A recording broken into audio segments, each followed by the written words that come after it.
Yes, sorry about the problem. That's what happens during COVID. Sometimes we rely on technology and there's some small issues. So thank you for still being with us.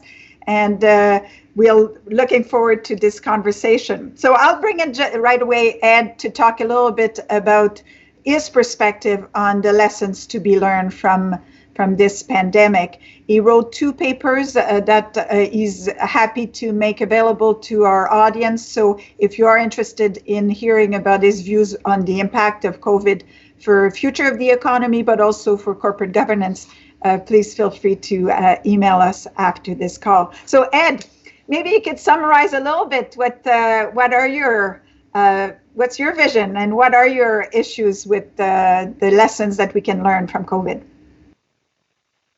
I'm not sure I have a vision, but certainly COVID has brutally forced us to face how uncertain our future is and the inadequacy of our current institutional frameworks and policy-making processes when it comes to improving the likelihood for better outcomes for our collective future.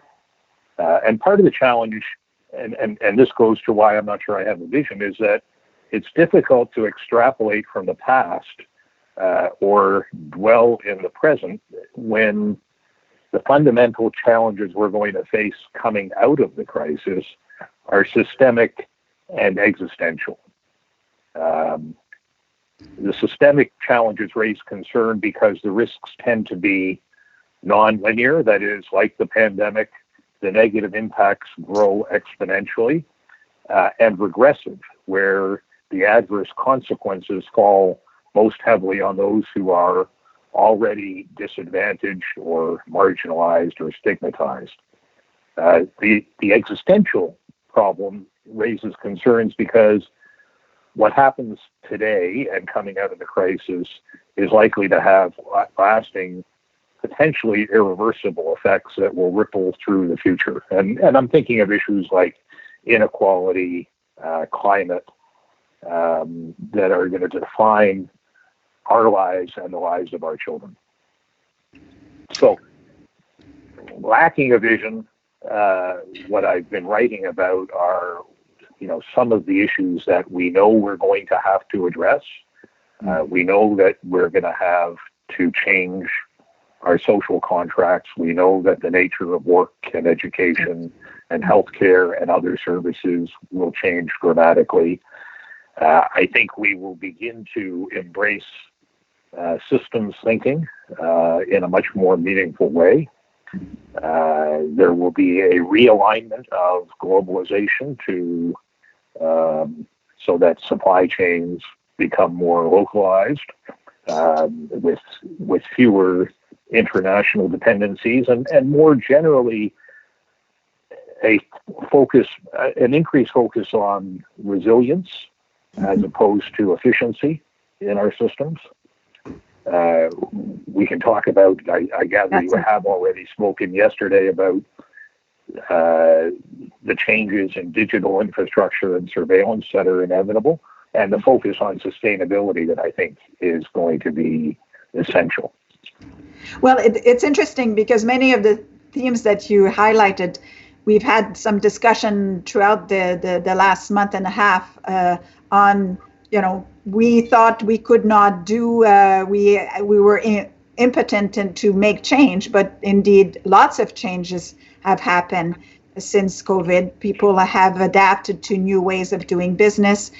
So that will impact the work. We've seen the impact on the gig economy. Yesterday we talked about the impact on virtual care in the hospital setting. So your worry is that we don't have the institutional capacity to actually harness that change for the better. There's and you're right that it takes, and lots of people have in one way or another said it takes a crisis to get meaningful change. The difficulty is, I think this quote is from the former president of the European Union, who said something like, we all know the right thing to do, we just don't know how to get reelected after we've done it. And that is a huge challenge in today's world. Well, why don't we bring in the voice of the future, Tommaso Alba? So, Tommaso, when you read the papers, and what was your reaction about this diagnosis about what the future could bring? So I read the paper and I found it really interesting. I think is okay. Sorry, and I thought that had identified the critical points that would be the matter of discussion. I feel like I have a bit of like it's in reading the paper you can see an underlying optimism, and at the same time and a slight mistrust for our ability to, as you said before, harness our political ability to make change happen in the direction we want. There are some topics that I found really interesting, like for example, you already mentioned climate change as and this crisis as an opportunity to understand if we have to cooperate and start pricing systemic risk as well. But at the same time, I can't really be that optimistic. I'm really afraid. So I don't know if you have the opportunity to see them, but there's been some early studies showing as already the shutdown reduced emission and so on.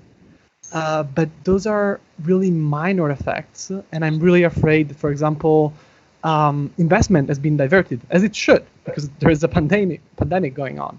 But we are delaying our investment in renewable energies, or we are making debt. And by creating more debt, it will be even harder after the recession that COVID unavoidably will bring to be able to enforce politically another discourse that have to reduce GDP, because we all know, like, introducing environmentally friendly policies is not free, is expensive. And I don't really know if we will have the capacity to do that. So we will need a massive campaign of like we will really need to understand the lessons so well that even when in a year we will be in dire condition that we are right now, we will have to be able to take the right choice, as you mentioned. And I don't know if we can trust political class to do so because they are concerned about being reelected. There are other things. Something that he mentioned that has not been mentioned even in the chat we had before is surveillance. So he had a section on surveillance, and I have to say that seeing what happened in Hungary, for example, and this turn to right-wing authoritarian extremism, and certain discourse that unfortunately I can see in Italy too, or just by probing on social media. I am afraid. There's people are afraid, and people find the security, safety, in strength, in leadership, and they're ready to give up too easily, I think, their privacy or their freedom just for a in this case, short-term benefit in terms of tracking. Finally, you already mentioned inequality. I think that you discussed it in previous dialogues. But again, we have even novel data, like of Monday, there is a NBR working paper remarking how the jobs that are most affected, that are the least likely to be able to be moved in short term in remote, are also the one that employ the lowest income people and the lowest education people, that are already the most vulnerable set of society. And on top of that, education. Let's think about our children. Children living in neighborhood with average lower income will probably have access to school that can more hardly react to the situation and provide alternative way of learning to the in-class standard. And on top of that, even if this was not the case, just kids with parents with higher education or higher income can better substitute from public provided education to private provided education through tutoring and so on. So yeah, those are my main concerns. So But let's bring in Gary, because I want to know whether historically bad things, pandemics, led to good results, bad results. Are there possibility that this crisis will not lead to us being unmindful of equality, but actually, allow us to reimagine ourselves in a more positive, more thoughtful, and caring way? Let me begin. Ed, congratulations to you on a seminal little paper that poses questions about the abilities of institutions to reform themselves when they're faced with pandemics which reveal their dysfunctions. Tommaso, I'm not nearly as depressed as you are. And I'm glad to hear that. This is a period of tremendous possibility and transformation. But I think we got to begin by understanding what we have faced traditionally in these pandemics. And we can go way back to Justinian, to the Black Death of the Middle Ages, and to all of those plagues that have visited us before. And if we look at them, we will see there's a remarkable similarity in terms of reaction, in terms of dislocation, in terms of fear. And one of the things we can learn from history is what to avoid. Go back to the Black Death of the Middle Ages, and what do we see? We see a retrenchment, movement into a nationalism, a narrow nationalism, where the tribe protects itself. And we start to scapegoat others.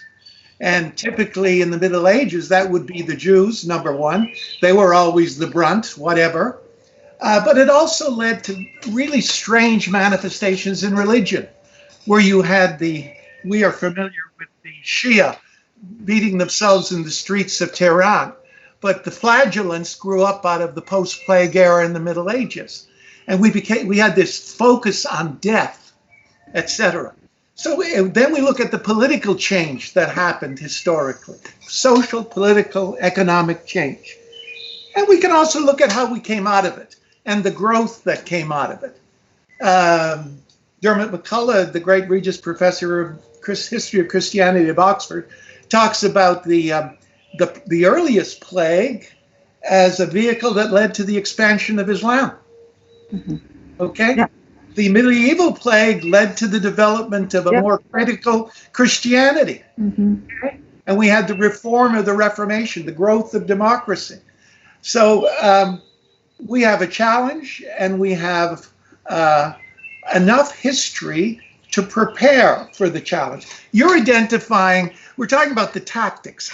What tactics do we use at coming out of it, about deficit and debt and revenue generation and new forms of business and all of that, okay? And those are valid, and that's where we have a tremendous chance to move ahead. But there's a more fundamental question. Ed, in his book, in his little paper, quoted this from Aisha Briggs, a Victorian historian. Whenever it appeared, it tested the efficiency and resilience of local administrative structures. It exposed relentless political, social, and moral shortcomings. Yes.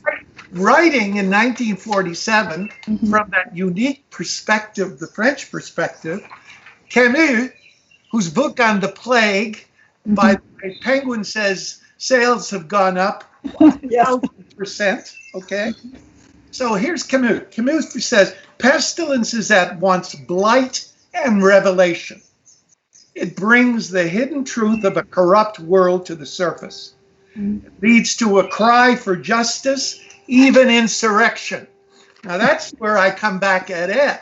He is a very good lawyer. He's arguing for gradual change, that we're going to be able to meet the needs.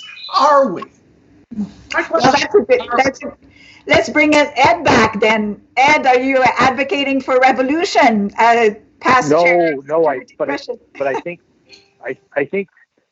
it's like the Robert Frost poem that we've got two roads diverging, and we have a choice of which one to take, and that makes all the difference. So consider, for example, we've learned through this crisis, how a deeper sense of collectivism and respect for the role of government and for the commons has led to better outcomes in addressing the pandemic. So Germany, for example, as a country, and there are many others, where most people appreciate having in place a well-functioning governance system. It's nothing flashy, but it gets the job done where markets alone have proven incapable of doing so. And the result, at least so far, has been strengthened trust in government, in the social welfare system, in the need for redistribution, even at the expense of individual rights. Contrast that with the experience south of the border, where the focus on protecting the rights of the individual has become a proxy for protecting the rights of the powerful. It's like Asa Briggs again. The crisis has laid bare how race, poverty, other forms of stigmatization influence life chances, while those who enjoy wealth and privilege agitate for their inalienable rights to ignore science and live free of what they term governance interference. The difficulty of blaming others and grasping for reductionist solutions becomes a psychological defense as internally and externally generated threats, whether they're economic or social or security, now health, feed a sense of isolation and feeling threatened. And this is fertile grounds for populism. So I can't predict which way we go, but there are clearly two very diverging paths. So when you say that in Canada we are probably in the middle between fully trusting the government, but still the way in which I've seen people comply with the orders and basically be traditional Canadians, we were told what to do and we did what we did, we complied. Does that reassure you, or indeed you're worried that we don't have enough innovative spirit in us? Yeah, I would say and the metric that's interesting to look at is deaths per million. And Canada, as you say, Navadi, is right in the middle. It's not doing great, but it's not doing nearly as badly as some.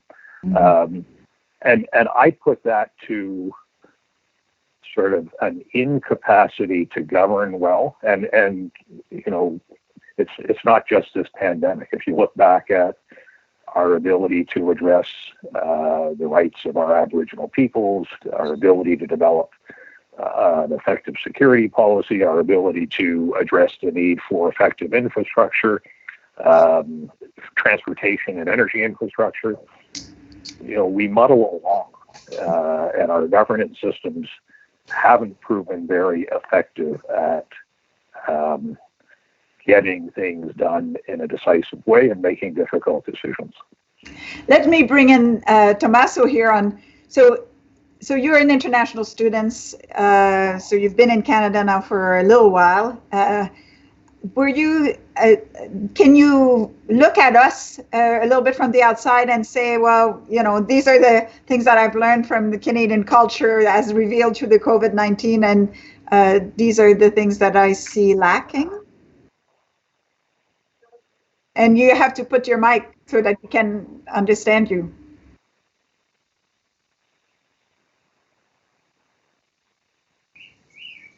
Sorry, mute. Yeah, sure.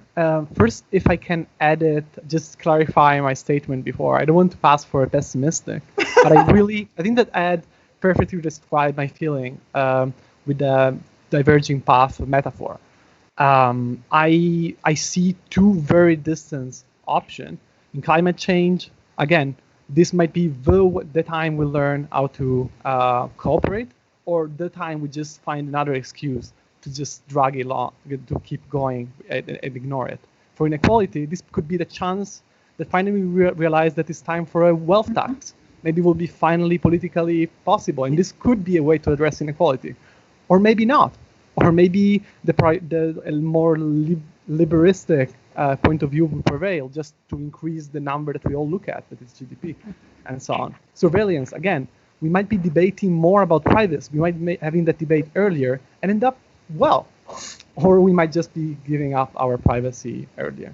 Yeah. So that was that point I was trying to make. I'm not so pessimistic. And as you said, as Malthus and also Galbraith document, after every pandemic and every war, major war, people experienced a great increase in their welfare systematically. So that's a light. There will be a light at the end of the tunnel for sure. Just let's direct our tunnel towards a better path. That's what I was trying to say. Coming to your question, yes. So I've been watching the Trudeau discussion very often at his house, and I don't know. I'm really impressed by how he really tried to maintain as much freedom as possible, and really appealed at Canadian self-control. He didn't want to force quarantine or put in action fines for quarantining people, Canadian returning from flies abroad. But he really stressed that he was expecting that. I think that the language is very different. In Italian, we've seen threats, not carrots. Also, the reaction. I was really moved by the decision to provide financial support, immediate financial support for everyone that has been laid off, on top of the standard unemployment benefits, and also for students. And this is something I haven't seen in Italy. I have to say, Italy is a larger GDP country, lower GDP per capita, so it's the resources are different. So and the debt, of course, is different. So the ability of what we can do certainly has changed. But I felt like the message was more, there was an underlying assumption the citizen would have known what to do, would have tried to do it. That is something I haven't seen in the discussion in my own country. Well, that's Tommaso, interesting. one of the just reflecting on what you said, one of the dangerous parts of this is that an immediate effect of the pandemic has been to dampen most forms of unrest, because everybody's focused on dealing with the immediate crisis, so that that suggests the possibility that aggressive policies to address major systemic crises that we were facing before the pandemic are now being deferred in favor of what voters will perceive as more immediate challenges, when what we really need to be doing is thinking out into the future and making decisions that are going to ripple for many generations to come. So, go ahead. Go ahead, Tommaso. Yeah. Thank you. That's a great point, especially because I don't know exactly in Canada, but for European labor law, essential worker or police and doctors and so on have constrained right to union. Like their unions are constrained; they cannot go on strike as easily as other workers. So we are seeing an increasing demand on a sector that is leading to more lenient, lenient use of overwork. While in other sectors, delivery services, farming, and in general the gig economy, we're seeing that this could lead to the very opposite effect. So the increase in demand could lead to a unionization and increase in rights. So yeah, it's very, very interesting. So let's bring Gary there. We up to now we've been talking a little bit about the need for strong governmental action to lead us to choose the right path. Is there something to be done by the private sector? Will the private sector have to reinvent itself or adopt a different way? And can it do it without being forced by the government, for example?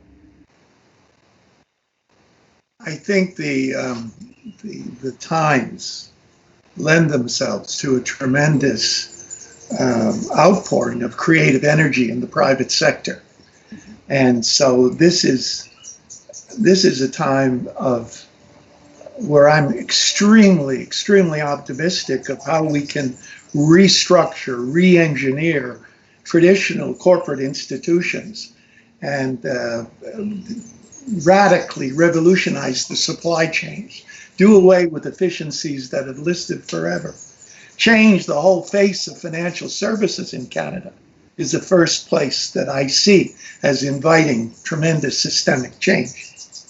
However, I want to go back to the optimism. I am not as optimistic as I may first appear. I always worry about us Canadians drinking our old Kool-Aid.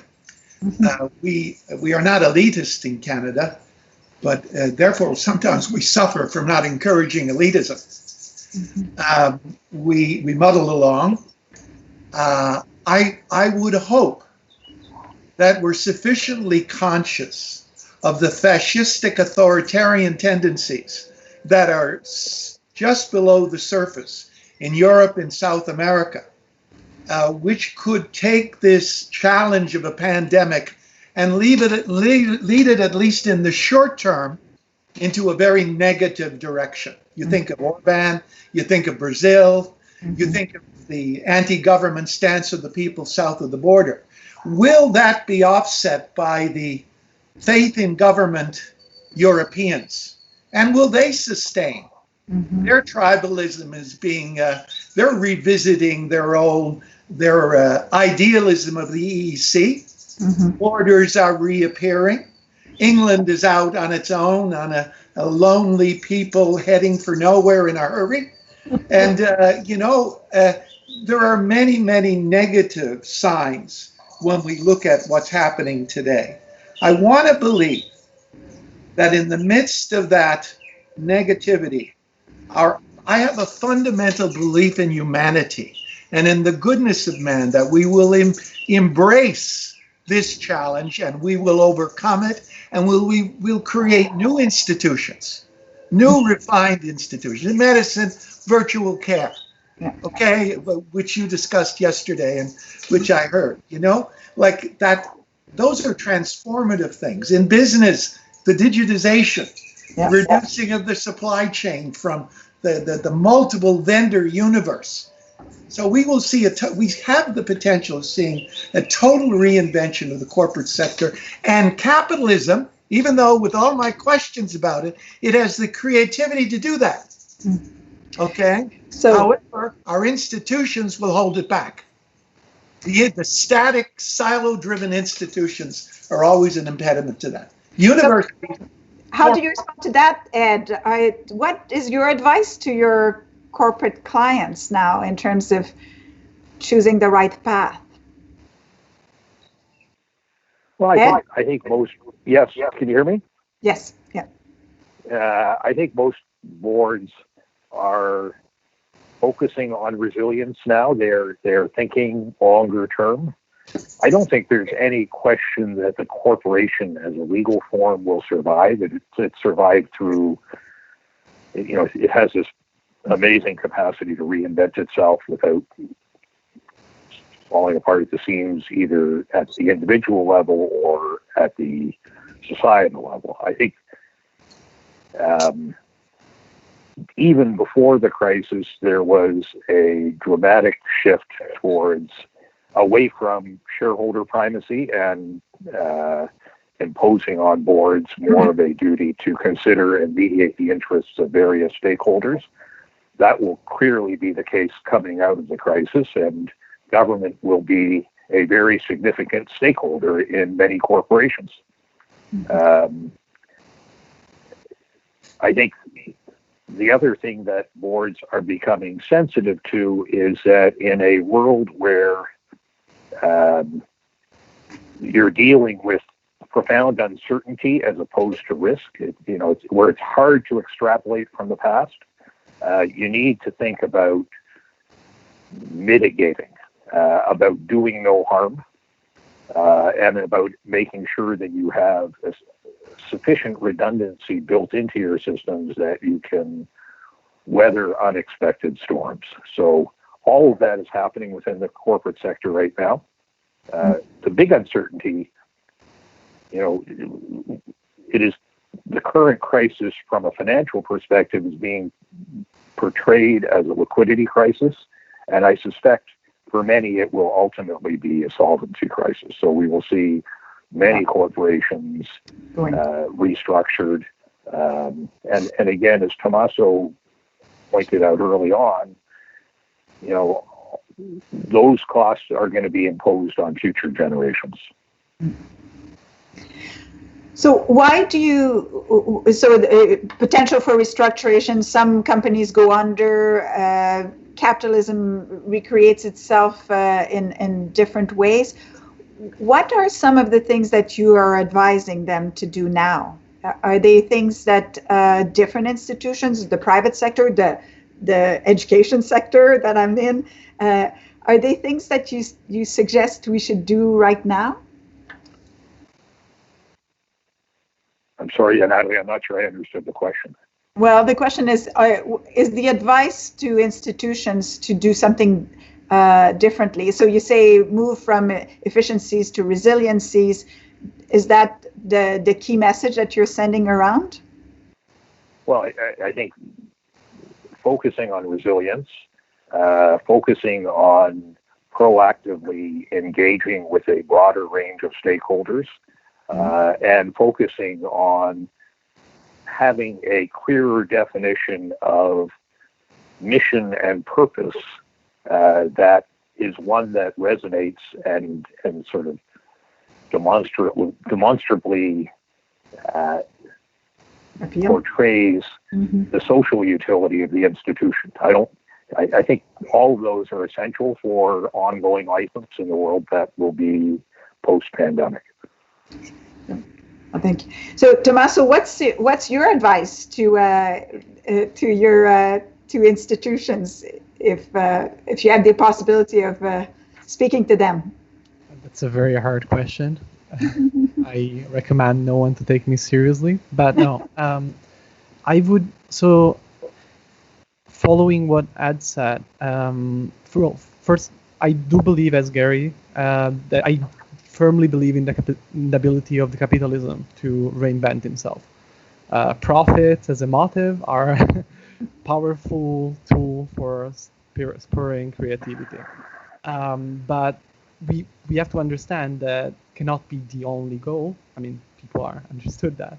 And for people that are not understanding it, I think that you should start pricing into whatever you're producing the risk of regulation, because will come hopefully soon.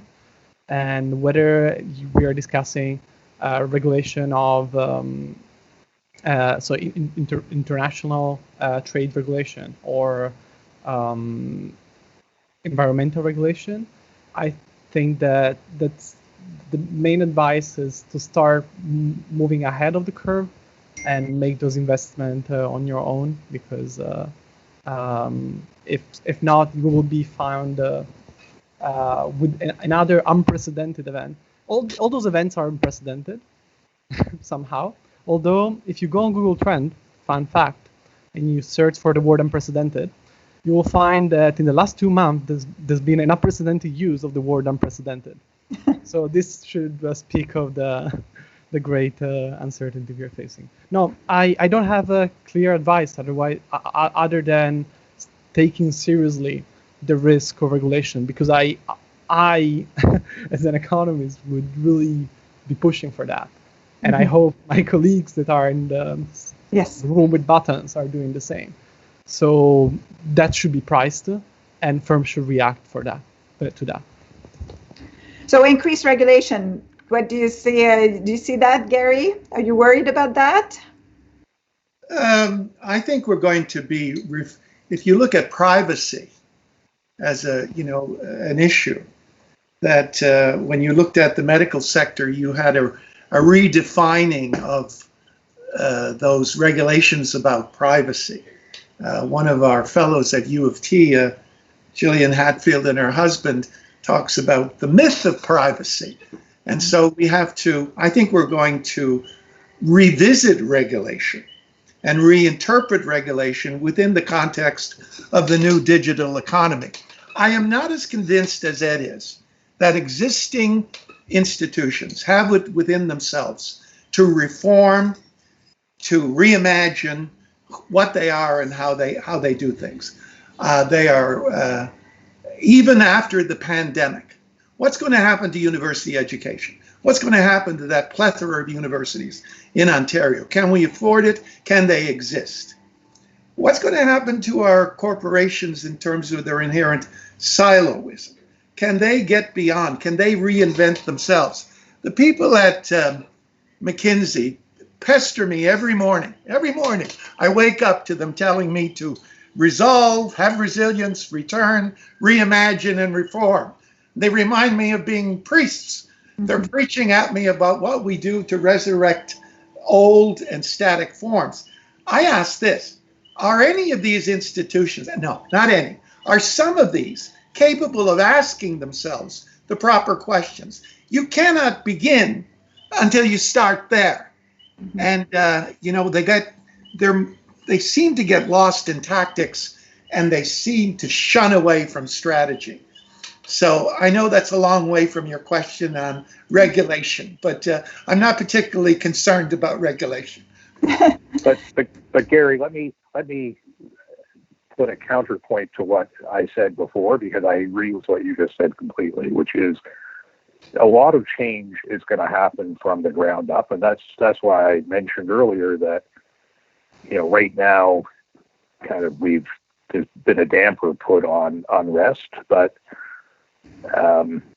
clearly we're going to get what we deserve in a sense, and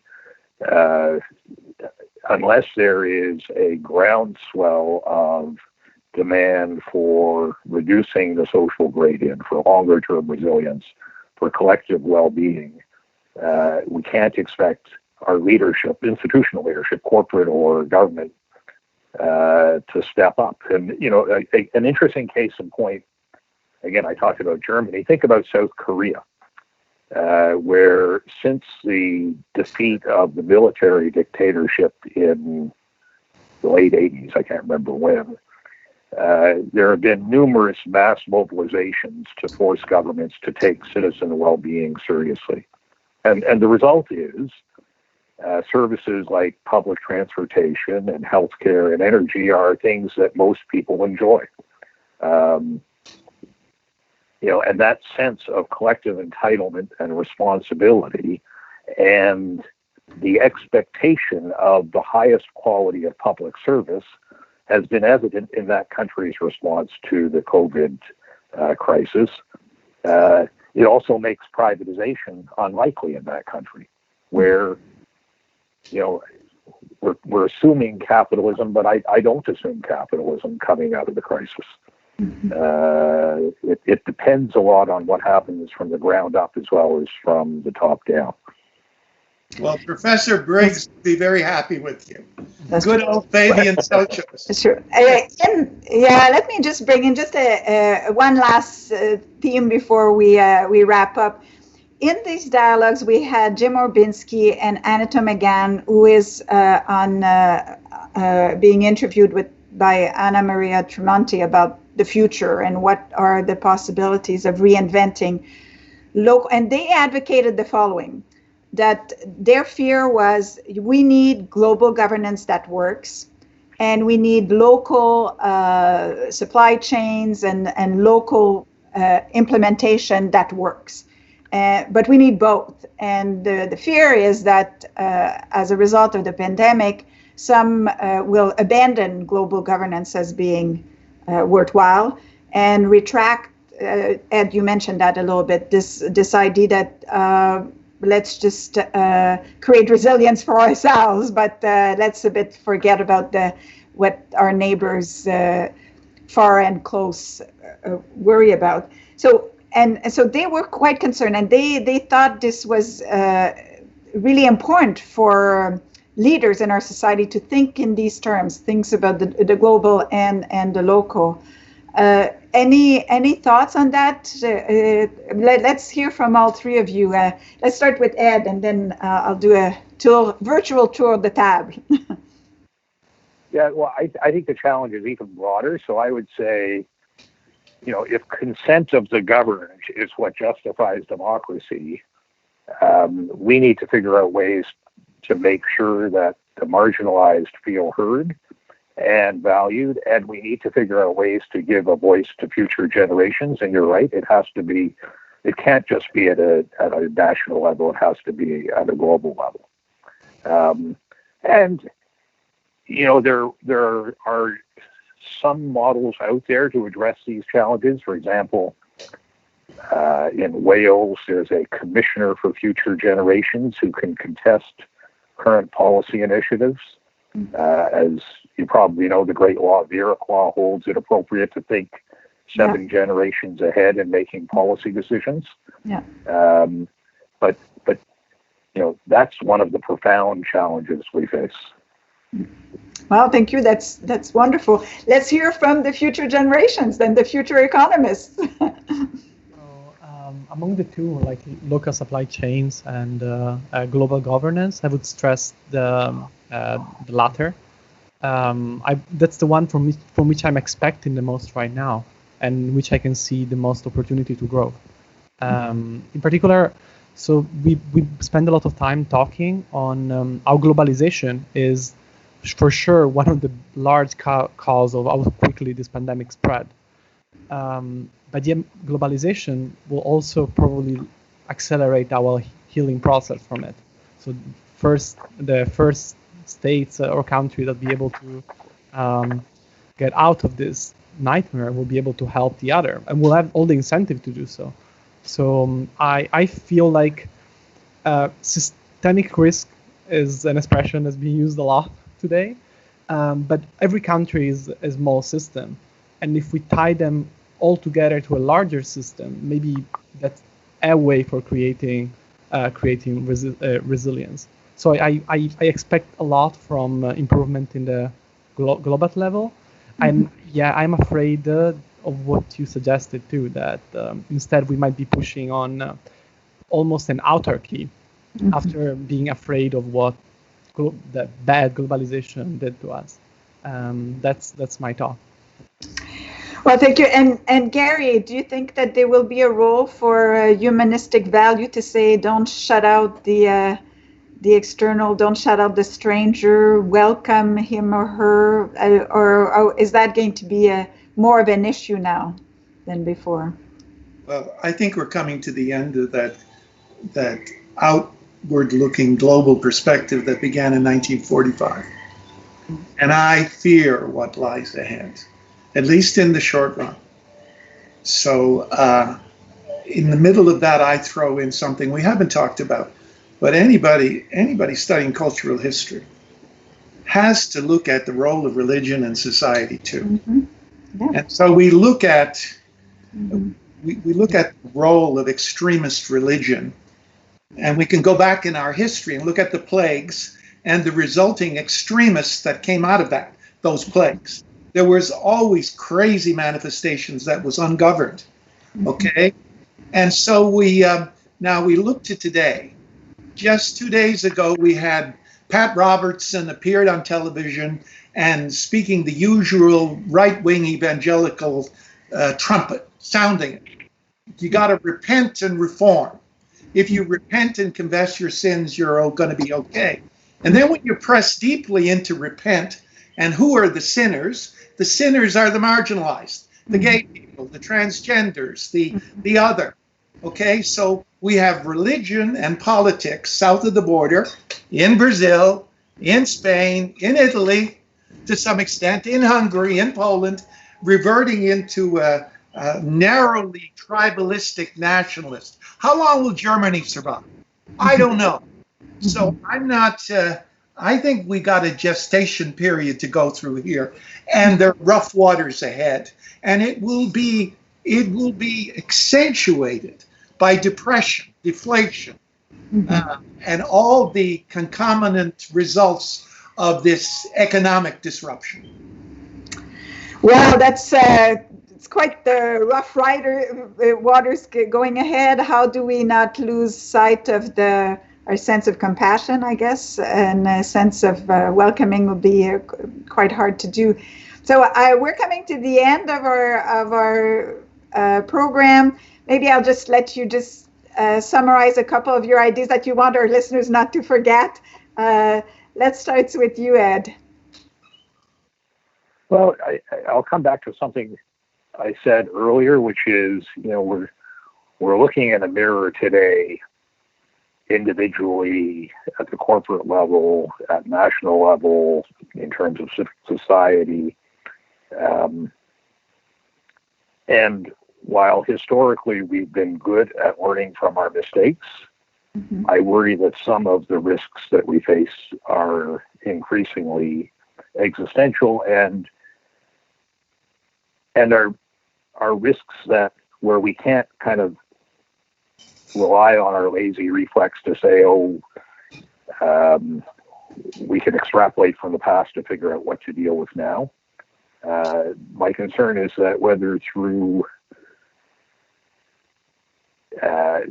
that we don't have a lot of time to learn from and about some of the current challenges, and we run the risk of sort of permanent dystopia, irrevocable collapse in respect of some of these existential risks. So I hope that as we coming out of the crisis is going to be a lot more challenging than managing the crisis itself, and I hope that as we do so, there is a collective will to look at, again, what we've been calling some of the systemic risks that are fundamental to our collective well-being. Tommaso, concluding thoughts? In one sentence, so crisis. Higher. So in one sentence, crisis comes from the Greek krisis. That just means choice, decision. And I think that if I had to summarize my way of thinking is that we have to make strong decision and not just pretend not to see what this crisis is teaching us. So not just learn from the past and be ready for the next pandemic, but for the next systemic risk, as Ed suggested. Thank you. That's wonderful. Gary? Well, I believe that man is essentially empathetic and compassionate and will reach out to do what is good. I believe that we will seek justice and do justice, and no matter what and how we're challenged, we will overcome our limitations and our temptations towards selfishness and self-centeredness, and go out and do good for the commonality, the common weal. Well, that's a nice words to end with this appeal to all humankind being the ability to reinvent itself and do good. So I want to first thank all my guests here for participating and illuminating us on their reflections for this difficult coming out of crisis. The two papers that Ed, I think we will put them on our website so you can have access to them. I also want to thank, obviously, our staff at Massey who is helping putting these talks together, and particularly when there's some difficult technical issues. So thank to Matt and to Abra for their contribution. Tomorrow we'll be talking about the impact of COVID on foreign policy and defense policy with our exiting visiting scholar and our incoming visiting scholar from the Bill Graham Center. So I look forward to talking to you tomorrow. And next week we'll have the union point of view with Jerry Daz and former Chief Justice Beverly McLaughlin speaking to us about her perspective on COVID. So thank you all.